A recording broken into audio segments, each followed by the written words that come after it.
All right, let's get started with this SI sheet. This will be the last session before the practice test for this test. So as usual, let's start with preparing for the final exam. And in the first one, we're working with chairs. And if you recall with chairs, there are two positions. There are the axial and equatorial positions. And if you remember correctly, it is the equatorial positions that are more stable than the axial.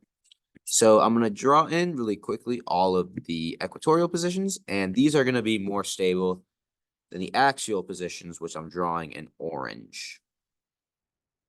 So to determine what is the most stable, we're going to look for the most equatorial positions. Simple enough. So in the first one, we have two equatorial positions and one axial position. Two ek and one x. Looks like lax. Next one, we have three equatorial positions. So I'm sure you can see this is probably going to be the most stable one, but I'll continue on. Next one, two axial positions and one equatorial. One equatorial and two axials, not the other way around. And then the last one is one axial and two equatorial positions as well. So it's going to be B. The equatorial position is more stable than the axial position because the strain of two equatorial positions is less than two axial positions. I couldn't give you the exact number, but there is more strain between neighboring axials instead of neighboring equatorials. All right, next one. We have to show the product after all of these reactions have been conducted. So we'll draw out what happens after each step. So starting with the carboxylic acid, we are first going to react it with thionyl chloride.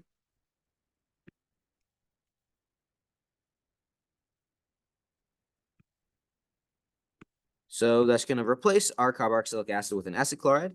And then next we're reacting with a primary amine. If you remember from the carboxylic derivatives chapter, is that when you react an acid chloride with an amine, you're going to make an amide. So that's what happens. And then the last step, we're going to use lithium aluminum hydride, which is a reductant. So it's going to reduce the amide down to an amine. So the answer here is going to be C. All right, that's it for prepping for the final exam. Let's now predict the products. So here we end the chapter, the enolate chapter. The first step is we're always going to make an enolate by taking the alpha proton. So we're going to do that first. And I recognize you don't need to show the mechanism to predict these products, but I'll show parts of them. I won't show the full one. So this creates our enolate. And then once we have the enolate, this is a nucleophile. We need an electrophile. Because we're not given another carbonyl, we can just assume that we can use another version of the starting material as our electrophile. So, yeah, I did do that correctly. So this is going to occur. We're going to use our enolate to attack another version of the starting material. And this is going to create some carbon-carbon bonds. And then eventually what's going to happen is we're going to have a negative charge on this oxygen, which I'm showing right here. It's going to bump its electrons down and then kick out this, how many? 1, 2, 3, 4, 5, this pentoxide group. And it's going to be a ketone. So let's draw the result of this reaction then. So on the alpha carbon is where we're going to form the carbon-carbon bond. And then there's no longer going to be that pentoxide, and rather there's going to be another of these groups. So I need to go, let me just count carbons. 1, 2, 3, 4, 5. 1, 2, 3, 4, 5. And then carbon 4, there's 2 carbons. Like this. Yep, so this is the reaction that occurs. All right, next one. Once again, enolate chapter. We're going to deprotonate first. Here we have two different areas where we can deprotonate. We can deprotonate this alpha carbon or this one. One is going to be better than the other. So this is a normal alpha hydrogen. So the pKa is going to be 20. Where this one is in between two carbonyls. So the pKa of this alpha is going to be around 10 or 11. So we're always going to deprotonate the stronger acid, which is going to be this one, the one with the lower pKa number. And this is where we're going to form the enolate. And then let's just push it this way.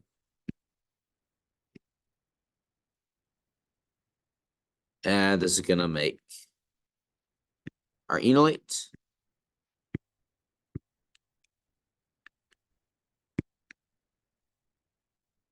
And then once we have our enolate, this is our nucleophile. And here we have an electrophile. So we can do an SN2-like mechanism to create our carbon-carbon bonds and draw the result of that.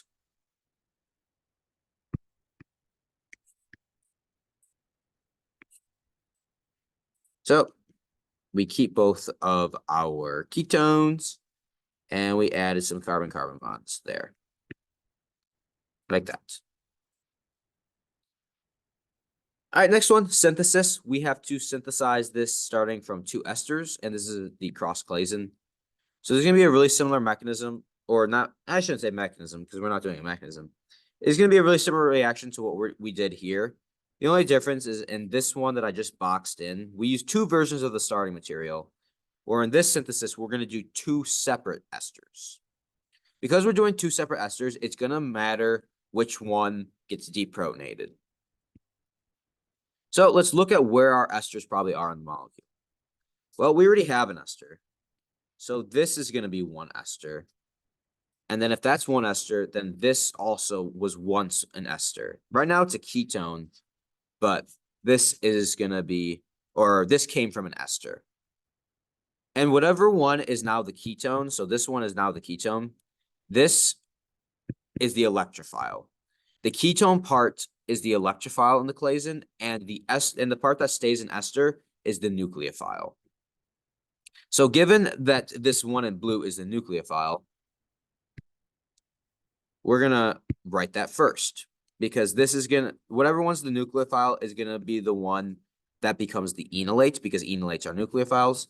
So we are gonna use this ester to the left first and first turn it into an enolate.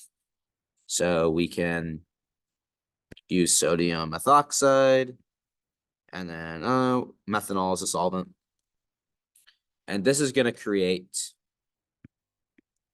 our, this first step I'm showing is going to create our, what do you call it? Enolate.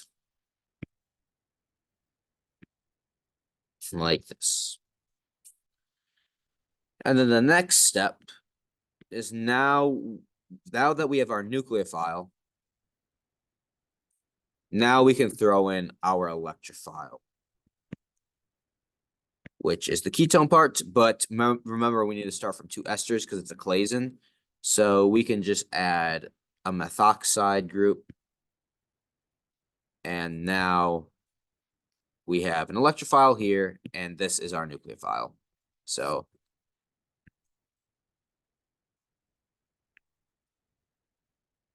this is going to occur, and then I'm not going to show, I'm not showing the mechanism, so I'm not going to show that methoxide group being kicked out, but that's eventually going to get kicked out. And then what we're going to have is we're going to have another enolate, and then to get it to the final product, we need to do the acid quench.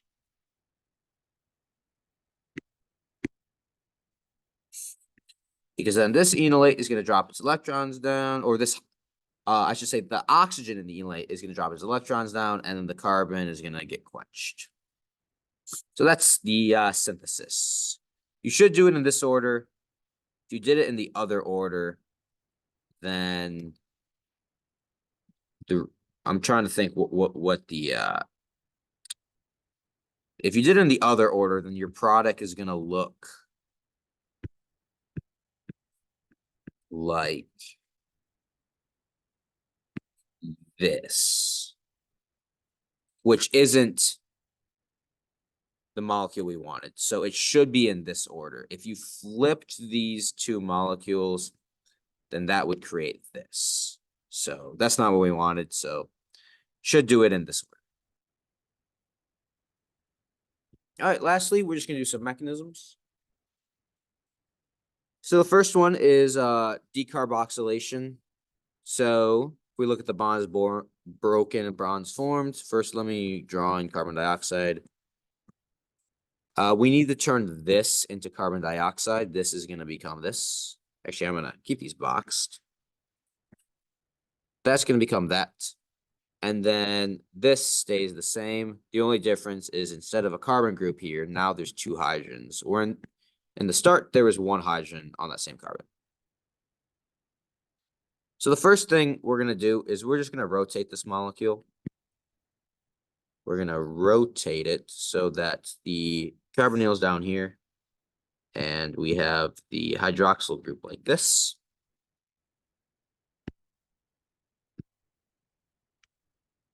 And keeping in mind, we want to create this as carbon dioxide. What needs to happen for this to be carbon dioxide is we have to break this carbon-carbon bond on the left. We need to get rid of that hydrogen, and then this oxygen needs to form a double bond. So it doesn't matter where you start the arrows as long as they're all correct in the end.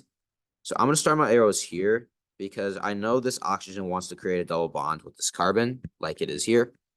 So we'll start with that. Now, if we do this, this carbon is now going to have too many bonds. And remember, we want to break this carbon-carbon bond. So we can break this, and then we're going to push the electrons to the left here because we have a pushable pair in this double bond, this pi bond right here, which we could push on the oxygen, and this oxygen is going to take the hydrogen. And I'm going to push those electrons onto that oxygen.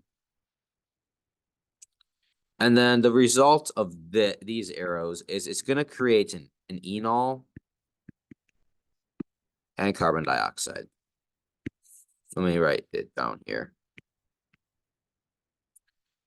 So now to go from this to this, we need to do tautomerization. We'll do base catalyzed tautomerization.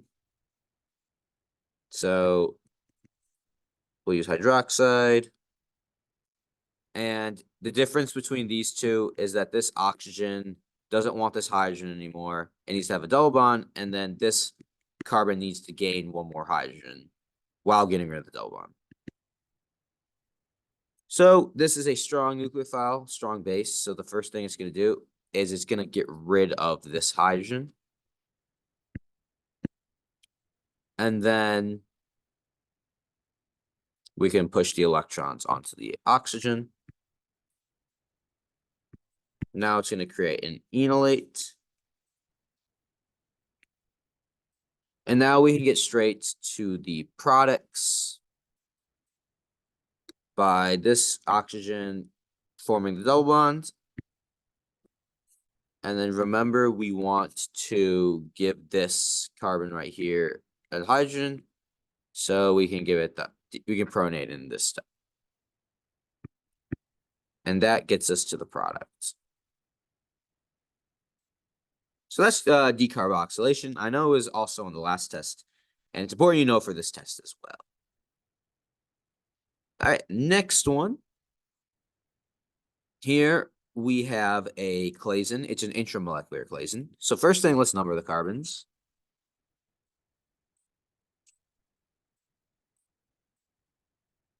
And let's number the carbons here.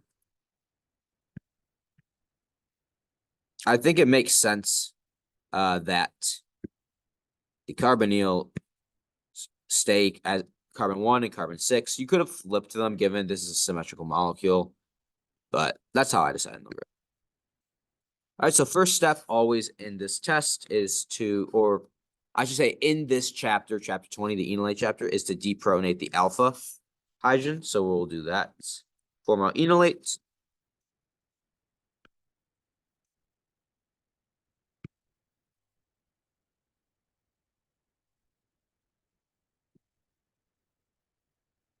We get this.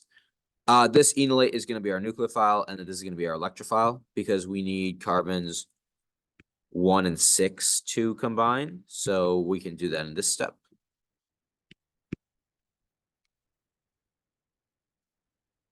And push the electrons onto oxygen. And then now we've formed the ring. Oh.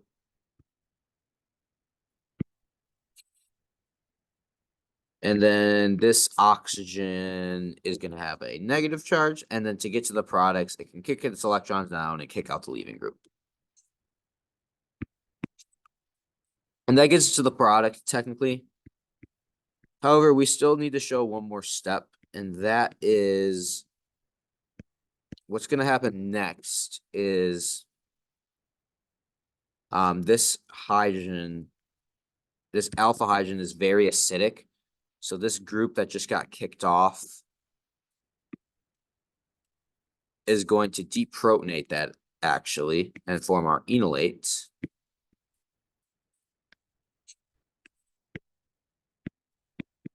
And then through the acid quench, we're going to go to our product. Oh, so now we have a double bond there. And then we'll do an acid quench. Kick its electrons down. And this carbon can take the hydrogen. And that will take us to the products. Just like that. All right, last one. This is called like the Stork reaction. You're forming an enamine first, or you're going to form, I'm going to write it, the enamine first. So this is a reaction from the last test. See if we remember it. The first step is we're going to have this act as a nucleophile. And it's going to attack the carbonyl and then push the electrons onto the oxygen.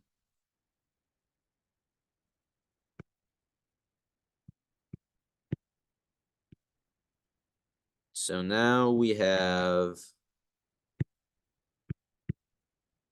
this nitrogen, which has a positive charge, and then oxygen with a negative charge.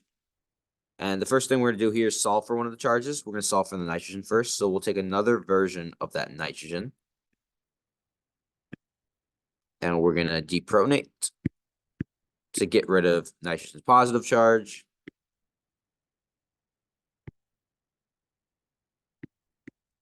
And now we can get rid of the negative charge on the oxygen next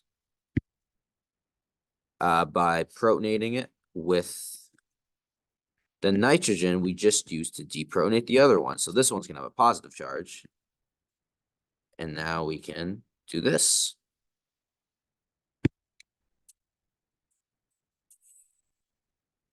So now we have a alcohol group with an tertiary amine connected. So now we want to kick off this hydroxyl group, and we can do that in one step by having this nitrogen form a double bond, and then this can kick off the hydroxyl group. Show the result of that.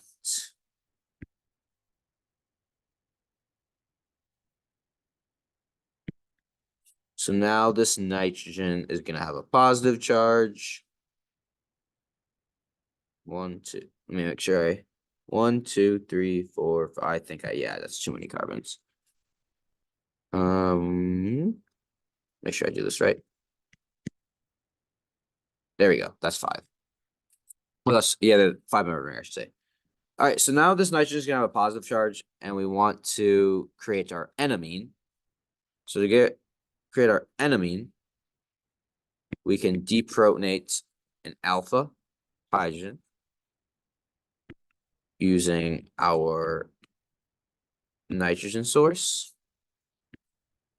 and then pushing these electrons to form a double bond here, and then pushing this double bond to the nitrogen to get rid of that positive charge. And this is going to form our enamine.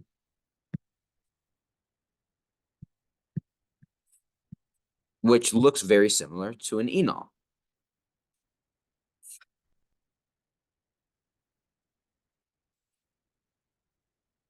So now, this is going to act as our nucleophile. And we are going to have it attack our, now we're starting the next step. So we're going to have it attack our acid chloride.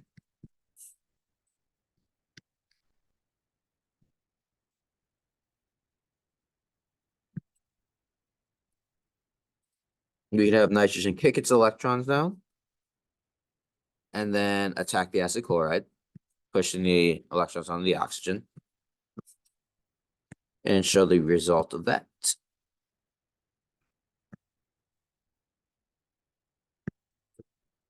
So now nitrogen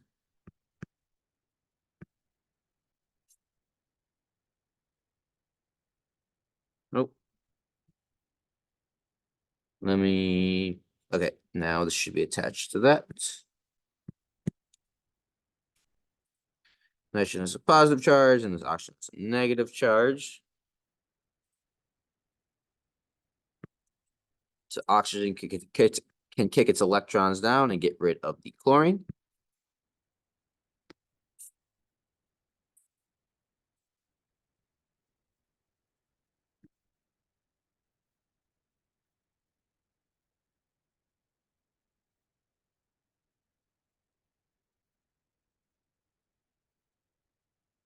And now we're going to have our carbonyl here. Oh, and this nitrogen is also still going to have a positive charge.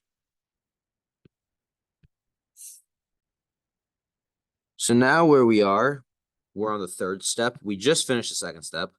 Now we have to turn this group into a carbonyl. So let's take water and have water attack, which we can do because we have a pretty strong electrophile with nitrogen having a positive charge. And then push these electrons onto nitrogen. And let's draw the result of that. Let me go down here. I'm running out of space. So now what we have is going to look like this.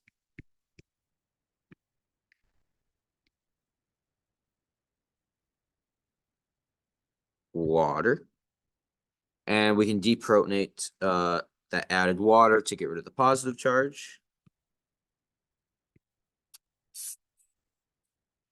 Let's go here. And now what we want to happen is we want to protonate the nitrogen, because right now that nitrogen is a bad leaving group, but by protonating it will make it a good leaving group because we don't want that nitrogen group there anymore.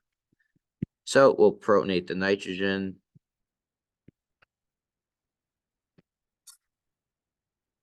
Using the H3O plus we just created in the previous step. So protonate this nitrogen.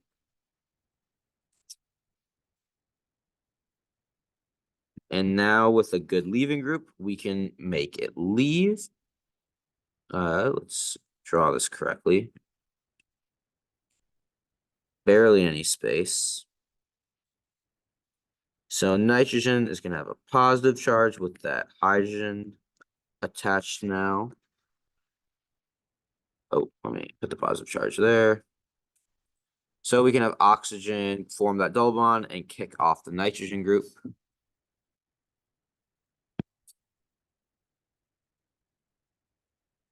So now we have our carbonyl. But this oxygen has a positive charge, so we can just deprotonate the that hydrogen to get rid of the positive charge, and that takes us to the products. And then let me just separate these two. I'll use a different color, use blue. Yep, that's the full mechanism. Let me know if you have any questions, and I will see you at the practice test, hopefully.